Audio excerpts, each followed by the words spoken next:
বলছি যে তথ্য প্রমাণ লোপাটের চেষ্টা হয়েছে। আমাদের যে 5 দফা দাবি যার জন্য আমরা ডাক দিয়েছিলাম সেটা প্রত্যেকটা সত্যি আজকের এই গ্রেপ্তারি প্রমাণ করে দেয়।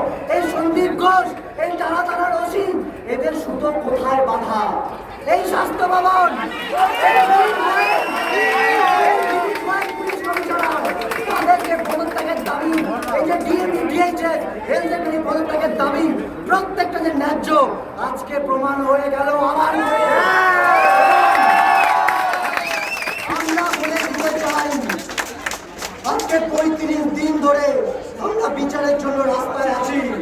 আরো 35 দিন আমরা বিচারহীন অবস্থা থেকে বিচার পাওয়ার জন্য রাস্তায় থাকতে পারি।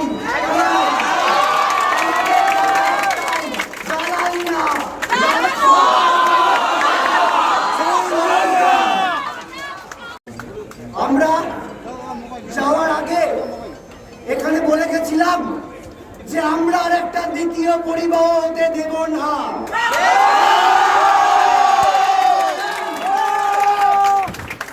আমরা ওখানে গিয়েছিলাম বৃষ্টির মধ্যে, 3 থেকে 3.5 ঘন্টা ওয়েট করেছি। বারবার এসে বলা হয়েছে, আমরা এখানে যাওয়ার আগে কিন্তু বলে গেছিলাম যে আমাদের মেলে লেখা আছে, যে মেলটা আমরা পাঠ করে গেছিলাম যে আমরা 5 দফা দাবি নিয়ে আলোচনা করব এবং ট্রান্সপারেন্সি এবং স্বচ্ছভাবে আলোচনা করব। আমরা যাওয়ার আগে বলে গেছিলাম ওখানে গিয়ে আমরা আলোচনা করব যে স্বচ্ছতার মানে ওনাদের কাছে কি। আমরা গেছিলাম, আমরা প্রথমে গিয়ে লাইভ স্ট্রিমিং এর দাবি করেছিলাম। তারপর ওনারা বলেন যে এটা তো রেসিডেন্সিয়াল এলাকা, এখানে আমরা লাইভ স্ট্রিমিং করতে পারবো না।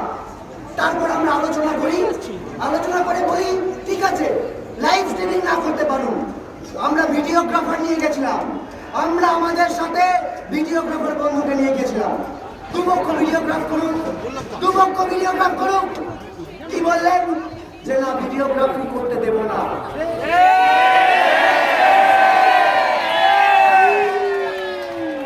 তারপর কি বলা হলো? তারপর আমরা বললাম যে ঠিক আছে, আপনারা যে ভিডিও করছেন, আমরা কি করতে গেছিলাম? আমরা তো সদিচ্ছা দেখাতে গেছিলাম। ওনারা তো এটাই বলতে চাইছেন যে আমাদের নাকি সদিচ্ছা নেই, আমরা সদিচ্ছা দেখাতে গেছিলাম। তারপর আমরা বললাম ঠিক আছে, আমাদের ভিডিওগ্রাফারের দরকার নেই, আপনাদের যে ভিডিওগ্রাফার সেই ভিডিও করবে, আমাদের ভিডিওগ্রাফার বন্ধু সেটা পুরোটা দেখবে এবং সঙ্গে সঙ্গে ট্রান্সফার করবে। কি বলল? কি বলা হলো? বলা হলো সুপ্রিম কোর্টে যতদিন বিচার চলবে ততদিন অবধি নাকি ওই ভিডিও আমরা পেতে পারবো না। আমরা কি করে বুঝবো যে ভিডিও দেওয়া হবে সেটা এডিটেড নয়, ট্যাম্পার্ড নয়? এরপর মাননীয় মুখ্যমন্ত্রী নিজের বাড়ির দরজার বাইরে এলেন।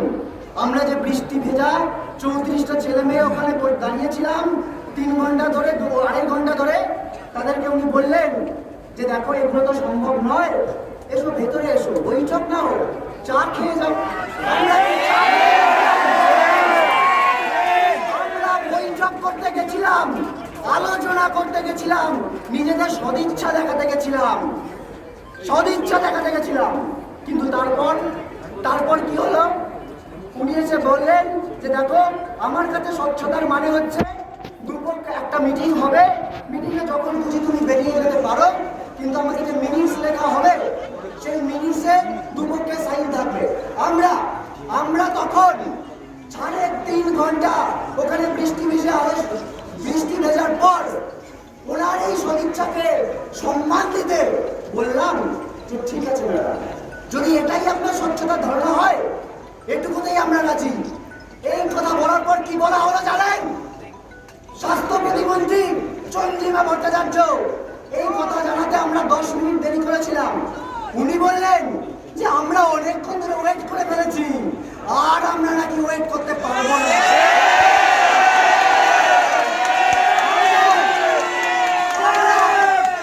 35 দিন বিচারহীন অবস্থায় অপেক্ষা করছি।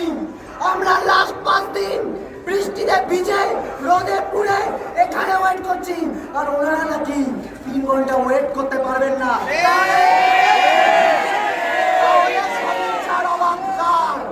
তাহলে আলোচনা কে চায় না? আমরা তো আলোচনা করতে গেছিলাম, আমরা আবার বলেছি যে আলোচনাই করতে চাই।